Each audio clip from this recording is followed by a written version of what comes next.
Welcome to Beyond the Next Chapter. Today, we're joined by a local author. We love to feature Arizona authors here. We're joined by Stephanie Vasquez. She's out with her debut novel, All Our Wars. This is for fans of the Netflix series Narcos, which we know was hugely popular. So in the thriller, which spans several decades, Sofia De Luna has been chosen to lead her cartel family after her father retires.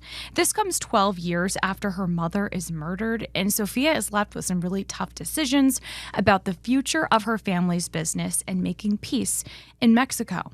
The author, Vasquez, is a Mexican-American woman who grew up in Tucson. She's had recent essays published in Refinery 29 and the Opal Club. Stephanie was also a reporter for a newspaper in Tombstone, Arizona, and she studied journalism and Latin American studies at the University of Arizona, and now she lives in Goodyear. Thank you so much for joining us. Thank you for having me. So All Our Wars, it's out now. How are you feeling? What is it like putting out your first book? It's been a process, so it's still kind of surreal to me. It's been 2 years since I found out it was going to come out, and then 2 years production, publication, and just to get to this point, even the day of, I was kind of like, it doesn't seem real. But I'm glad that it's out now, and I'm starting to get feedback from people, so that's the fun part. So it's likened to Narcos, the series on Netflix that a lot of people know. Tell us what readers can expect in your new book. It does have some of that romance that Narcos had, but what is really the highlight of the story for me is the politics.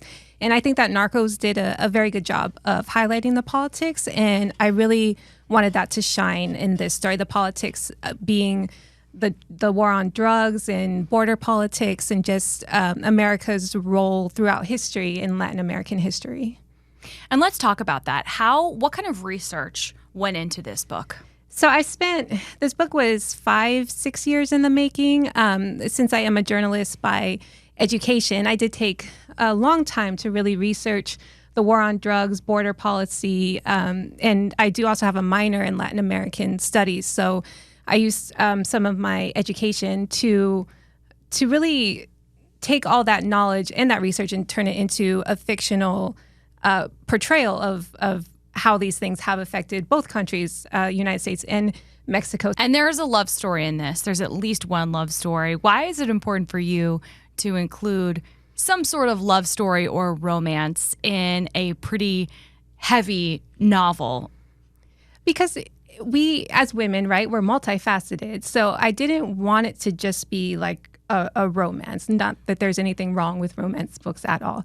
I just wanted Sofia and Maria, her mother, to be fully rounded characters. So she's not just battling with the business or not just trying to make decisions with her family. She's also being torn in another direction. And I think as women, that's something that we can probably all connect to on some level. I wanted her to be a fully fleshed out character. It's like our brains have a million tabs open. You've probably seen that analogy. That's exactly. Always the case in books and in real life too. Yeah.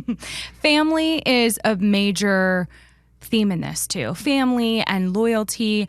Are those two big themes in your own personal life that are important to you? I've always been drawn to stories about family because I feel that, even if you don't have the greatest relationship with your family, it's still the first kind of environment that shapes you.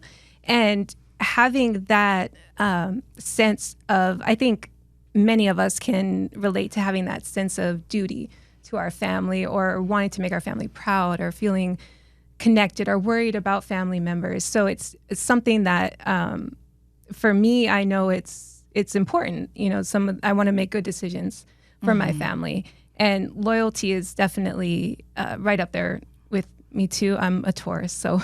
Me too. Oh, then it's definitely something that's high on our list of, we want to be, we are loyal, and it's something we strive to be. So yeah, definitely important themes. And Sofia has some complicated relationships with her brothers, with her cousins. I mean, why was it important for you to include that in the story as well? I think, again, because it was a chance to show the different thought processes around their family business, to, again, show that it's not a black and white issue because there's different stakes for different stakeholders in the business. So, like, for example, her cousins, if this is all they know and she's threatening to take that away or change it, then that can definitely cause strife and insecurity for them. So it was another way to showcase that there's reasons that there's families invested in this type of business. Mm-hmm. Do you have a character you relate to the most? And why would you relate to them the most? I want to say Maria, because she really was the one to step back and take a look at everything and see the path the family was headed down. She had been through having to leave her home country and come to Mexico and start over. She's already been through hard times, and she didn't want the same for her family. And I kind of feel like in my family, I'm the person that kind of tries to hold people together and see like maybe we're not heading down the right path, communication wise or just interpersonal relationship wise. So I would really say it would be Maria. Mm-hmm. And do you have a big family? I don't. No. Sometimes I wish I do. Sometimes it's easier. Yeah. I mean, it can get complicated, and that's what's, a big part of the book is relationships with family can certainly be complicated for sure. Definitely. Mm-hmm. Tell me about what it was like for you to get this book published. You said you started working on it years ago. Run me through how that worked. So I started the book around 2018, 2019, and really started. I started with the idea again of the what if. What if someone wanted to change cartel culture, narco culture, the war on drugs? What if we wanted to change these things? Is it possible, and how? And I started with that question and just started researching, and then really thought about who's the best character to tell this story, and then started going from there. Once it was the pandemic and COVID, I found myself, I had time to really flesh it out and edit it, and it had been through ridiculous amounts of edits. And the funny thing is, the first place I sent it, and I felt it was the place to send it to, is the place where it got accepted. I actually won a contest to have the book published and put out. And the Spark Press they're all about diversity, lifting up female voices, lifting up diverse voices. And I was like, this is the place for this story. And surprisingly won the contest. And then it was 2 years, won that in 2022 and then came out 2024. Wow.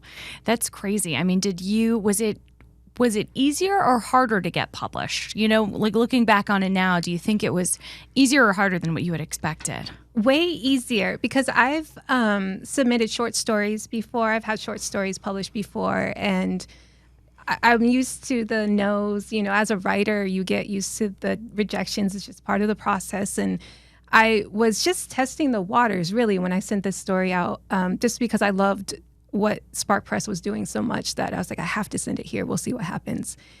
So I was very surprised. I thought for sure this is going to be my first no, and then I'll keep plugging through it. So I feel like it was just meant to be.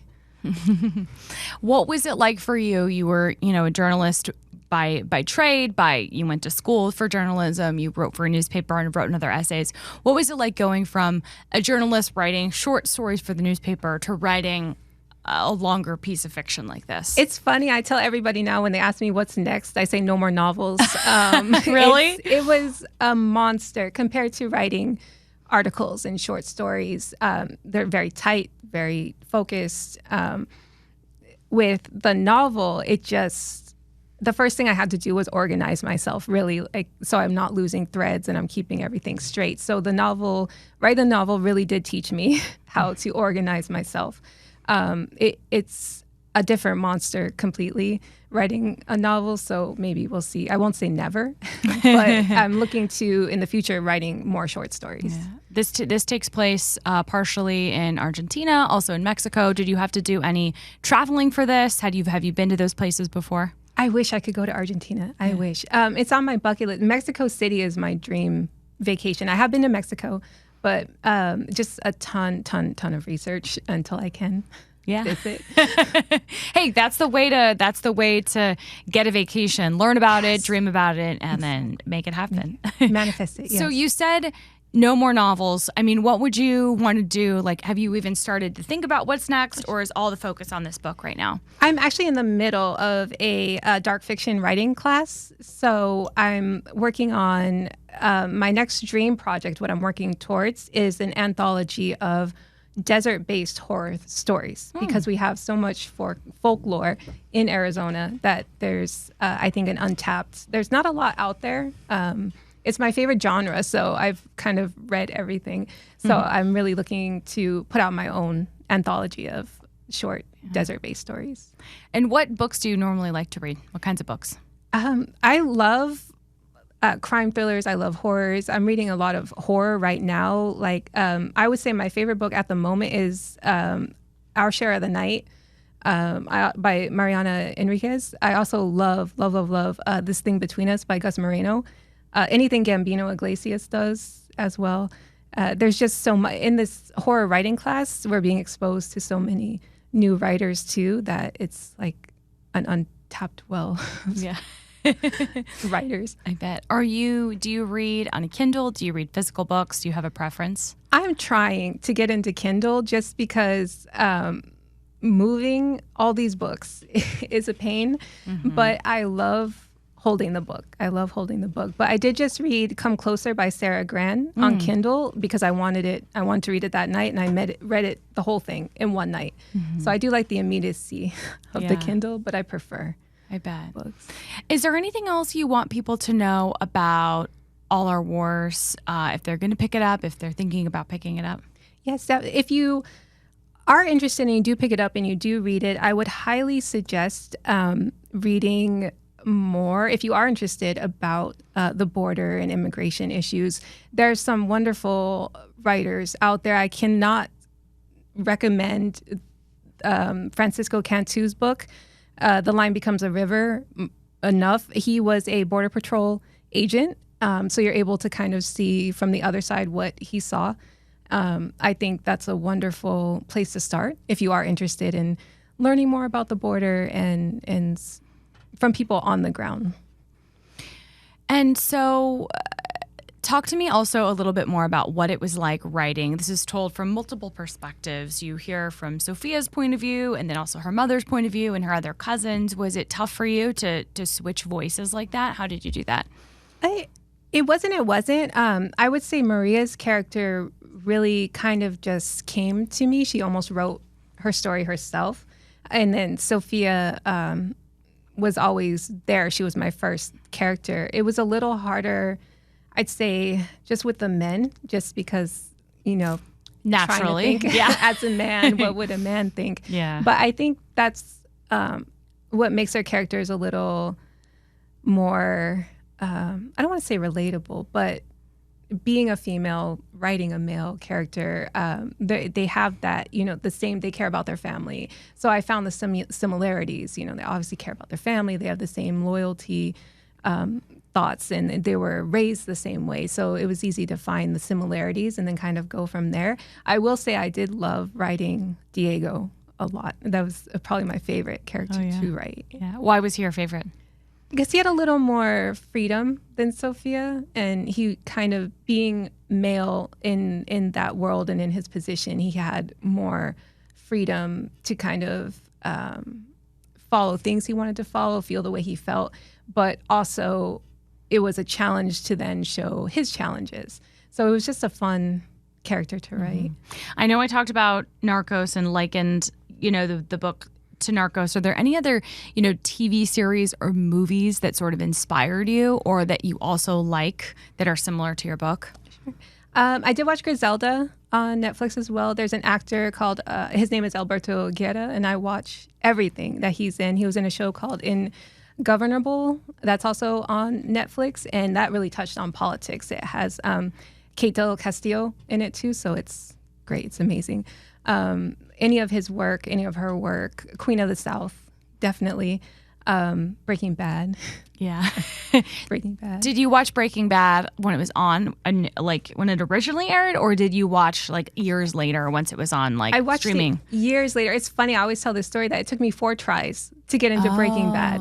For some reason, at first, I was just like, oh no, I skipped it like 3 times. But the 4th time, I was like, no, I actually like this. How many episodes did you have to get in to realize you really liked it? I had to sit through 2 or 3. And then I was like, no, okay, I like this. I do like What finally got you? Was it just the story? Like you wanted to know what happened next? I think, yeah, I finally started to, because at first I was like, well, it's Walter. I don't really care. It's an older white guy, you know. But like his relationship with Jesse, and then seeing kind of how how Walter White's definitely a flawed character.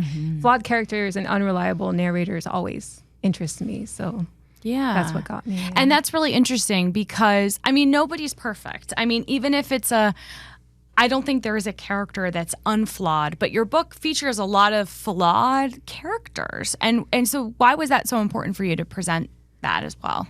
Just like you mentioned that nobody's perfect. It's hard for me if I pick up a book and you know, the protagonist is perfect and nothing ever happens to them and they've never been through anything. It's unrealistic to me, and I can't connect with them. So to have someone that does have, you know, a darker side or trauma in their past or something, I feel like I can connect more, just because most people, you get to a certain age and you've been through things, and I think that that's more realistic. Would you ever write like a sequel to this book, or no? I have one already written, actually. Oh, wow. I've been debating if it needs to be out there. Like, did I, you know, wrap up what needed to be said in this book, or until I feel like the second one really has more to add to the narrative, I'll probably just sit on it for a little bit. What has surprised you the most about becoming a published author? The whole business side of it is, I knew that it was there, but I hadn't had to deal with it before. So things like approving the cover and approving PR releases and all this stuff, when it's like sometimes you're like, I just want to write. Yeah. And especially as a writer, being an introvert and being, you know, out there. But it's been fun. It's been amazing. It's definitely a blessing, and very glad for all of it. Learning a lot about definitely the business side, how getting a book out there actually works. So very happy for all that exposure. Yeah, the publishing world is very unique, and I've learned a lot about the publishing world that I did not know ahead of time, which has been really surprising. Like even advanced reader copies. I mean, that's really, you know, publishers will give not everyone, but people copies to get the word going, and it has surprised me a little bit about how it works. Yeah, me too. It's like a whole different world for me. Yeah. Do you have any like signings or events coming up, or have you had any in the past? I did. I had a book signing in Goodyear, which was really neat because I got to be in my neighborhood since I live out in Goodyear. And then I just this past Saturday had a signing in Tucson, which was fun because I had my friends and my family. Cool. Have you been able to connect with other Arizona authors? Like, is there a good community of Arizona authors? You know, I'm just starting to look into that. I'm starting to connect more with book clubs and meeting other aspiring writers. And that's kind of high on my priority list now, because that's another thing that I hadn't thought too much about when I was in my own little world just writing, was getting connected with others. And now I feel like because I've been published, I'm at a point where maybe I can lend some advice, or maybe I can be a beta reader for others and try to give back in that way, and excited to read other Arizona authors as well. What advice would you have for somebody who might be interested in getting a book published? I would say 2 things. Definitely that community aspect is very, very important. If you can build up a cache of people that will beta read for you, people that will, you can run your story ideas by, and also just doing the same for others, then you have that network when you do have something to publicize or put out there. And also definitely find what works for you when it comes to plotting and outlining. It's always an argument of the pantsers and the outliners. Whichever it is, just make sure it works for you, because that's what clicked for me with this novel was once I got myself organized, it just flew by. So those are my big the term pantsers and whatever, the outliners. The plotters, I had not heard that until I interviewed an author, and I'm like, excuse me, can you explain that? And that means the pantsers are people that kind of fly by the seat of their pants. They kind of just write and don't have an outline. The others, you sort of outline the story. And was it easier once you outlined the story? Oh, yes, definitely. I will never go. I used to be a pantser. I was like, I just want to write. I don't want to deal with, if it's not fun, I don't want to do it. And then I would get stuck. I'd write myself into corners, and it's like, how do I get out of this? So I highly recommend, if you're not a pantser or you're debating which one you want to be, try plotting. I think once you get a template down and you're hitting your beats, it's going to be faster and just more organized for you. Yeah. Okay, great. Well, all our words out now. Wow. And thank you so much. Thank you.